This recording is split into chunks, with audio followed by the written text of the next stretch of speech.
العالمين والصلاة والسلام على سيد المرسلين وعلى آله وصحبه أجمعين۔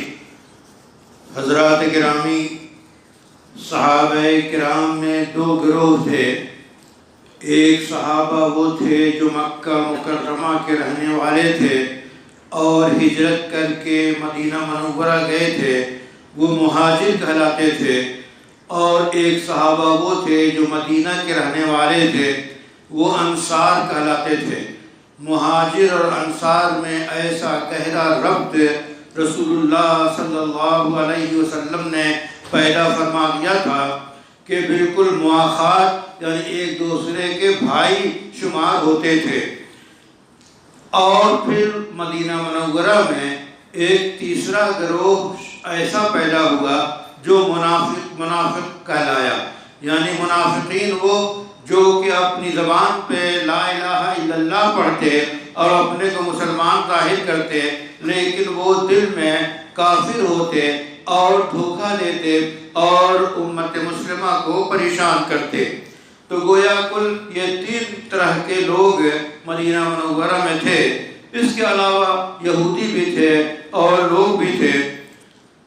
مدینہ منورہ میں آخر میں سب سے جو غزوہ پیش آیا ہے، جو جنگ پیش آئی ہے، وہ غزوہ تبوک ہے۔ غزوہ تبوک بہت بڑی جنگ تھی، سن 9 ہجری میں پیش آئی اور 630 عیسوی میں پیش آئی، تبوک نامی مقام پہ، یعنی تبوک ایک جگہ کا نام ہے، وہاں پہ یہ جنگ ہوئی ہے۔ اور یہی وہ جنگ ہے جس میں رسول اللہ صلی اللہ علیہ وسلم نے عام چندے کی اپیل کی۔ سیدنا ابو بکر بھی لائے، سیدنا عمر بھی لائے اور لوگ بھی لائے۔ جب پوچھا گیا حضرت سیدنا عمر سے کہ آپ کیا لائے، انہوں نے فرمایا گھر میں جو تھا اس کا آدھا لے کے آئے۔ حضرت ابو بکر سے پوچھا گیا تو انہوں نے کہا جو کچھ تھا گھر میں وہ لے کے حاضر ہو گیا۔ یہ ایک دوسرے سے ایمان اور نیکی میں سبقت کی بات ہے، یہ ایک دوسرے سے اس معنی کر افضل ہوتے ہیں۔ تو رسول اللہ صلی اللہ علیہ وسلم نے چندے کی اپیل کی۔ یاد رکھیے خیر کے کام، بڑے کام چندوں ہی سے کیے جاتے ہیں۔ تو آج ہمارے یہاں جو مدارس اور مختلف لوگ نیک کاموں کے لیے چندے کرتے ہیں، وہ قابل مبارکباد ہیں کہ وہ رمضان کی سخت تکلیفیں اٹھا کے اس کام کو انجام دے رہے ہیں، وہ قابل مبارکباد ہیں۔ ان کا اکرام کرنا چاہیے، ان کو عزت دینی چاہیے اور پورے طور پہ ان کا تعاون کرنا چاہیے۔ اسی طرح پھر منافقوں کا تذکرہ کیا گیا اور اس میں جو برے، اسی طرح جو بدو قسم کے صحابہ تھے، اس میں کچھ اچھے تھے اور کچھ بدو ایسے تھے جن کی طبیعت میں سختی پائی جاتی تھی۔ تو یہ تفصیلات بتائی گئی۔ اسی طرح اس وقت یہودیوں کی سازش سے ایک مسجد کی تعمیر ہوئی۔ اس مسجد کا نام باقاعدہ مسجد کے نام پہ بنایا گیا۔ رسول اللہ صلی اللہ علیہ وسلم کو بلایا گیا کہ آپ اس میں نماز شروع کر دیں، لیکن اللہ کی طرف سے وحی آئی کہ یہ مسجد نہیں ہے بلکہ سازش ہے، اور اس مسجد کو مسجد ضرار یعنی نقصان پہنچانے والی مسجد قرار دیا گیا اور پھر اسے ڈھا دیا گیا، چونکہ وہ فتنے اور فساد کے لیے بنائی گئی تھی۔ اور رسول اللہ صلی اللہ علیہ وسلم کو نماز پڑھنے سے اس میں روکا گیا، اور آپ کو حکم وہی ہوا جو پہلے دن مسجد قائم ہوئی تقویٰ کی بنیاد پہ، مسجد قباء اور مسجد نبوی، اسی میں نماز کا حکم دیا گیا۔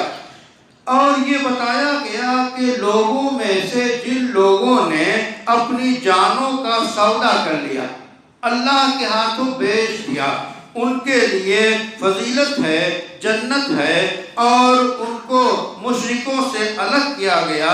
اور یہ بھی بتایا گیا کہ مشرکوں کے لیے رسول اللہ صلی اللہ علیہ وسلم استغفار نہ کریں، یعنی کافروں کے لیے اور مشرکوں کے لیے یہ کہنا کہ اللہ ان کو معاف کر دے، اللہ ان کو بخش دے، یہ جائز نہیں ہے۔ یہ کہہ سکتے ہیں کہ اللہ ان کو ہدایت دے۔ اسی طرح گناہوں کی نحوست سے دل میں زنگ لگ جاتا ہے، جیسا کہ حدیث میں آتا ہے کوئی ایک گناہ کرتا ہے تو دل پہ ایک سیاہ دھبا پڑ جاتا ہے، توبہ نہیں کرتا، پھر دوسرا گناہ کرتا ہے، دوسرا دھبا پڑتا ہے، یہاں تک کہ دل سیاہ ہو جاتا ہے، پھر وہ نیکی اور برائی میں تمیز باقی نہیں رہتی۔ اس لیے بہت توجہ دینی چاہیے دل کے تزکیے کے لیے، دل کو مانجنے کے لیے، اور وہ اللہ کے ذکر سے، فکر سے اور اللہ کی طرف رجوع کرنے سے ہوتا ہے۔ اسی طرح غزوہ تبوک میں کچھ لوگوں نے شرکت نہیں کی تو اللہ تعالیٰ نے پہلے ہی بتا دیا کہ اے رسول جب آپ آئیں گے تو یہ لوگ طرح طرح کے عذر کریں گے۔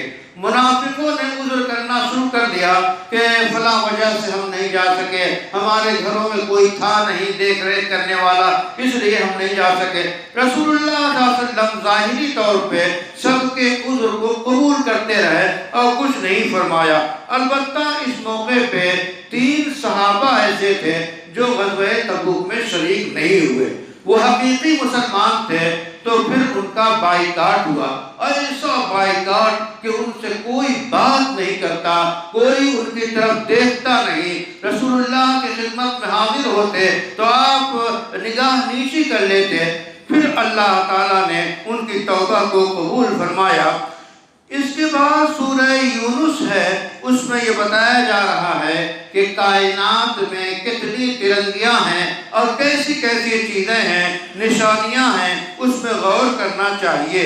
اور یہ بھی بتایا گیا کہ قرآن کریم میں جو ہے ایسی چیزیں بیان کی گئی ہیں جو مشرکوں کے خلاف دلیل قائم کرتی ہیں اور ان کو چیلنج کیا گیا ہے۔ اسی طرح اللہ تعالیٰ نے وہ صفات بیان کی ہیں جن صفات کو اختیار کر کے انسان نیک اور مومن بن سکتا ہے۔ تو یہ وہ تمام تفاصیل ہیں جس کی تفصیل بتائی گئی ہے۔ ایک ہے ایمان پہ ثابت قدمی، اور جو اللہ کا فرمان ہو اس کو ماننا، اللہ کے فیصلے کو ماننا، اور صبر و برداشت کی صفت پیدا کرنا۔ رمضان المبارک خود انسان کے اندر صبر و تحمل کا جذبہ اور حوصلہ پیدا کرتا ہے، اس سے دیگر نیکیوں کے کرنے میں طاقت ملتی ہے۔ اللہ سے دعا ہے کہ ہمیں زیادہ سے زیادہ خیر کے کرنے کی طاقت عطا فرمائے اور شر سے ہماری حفاظت فرمائے۔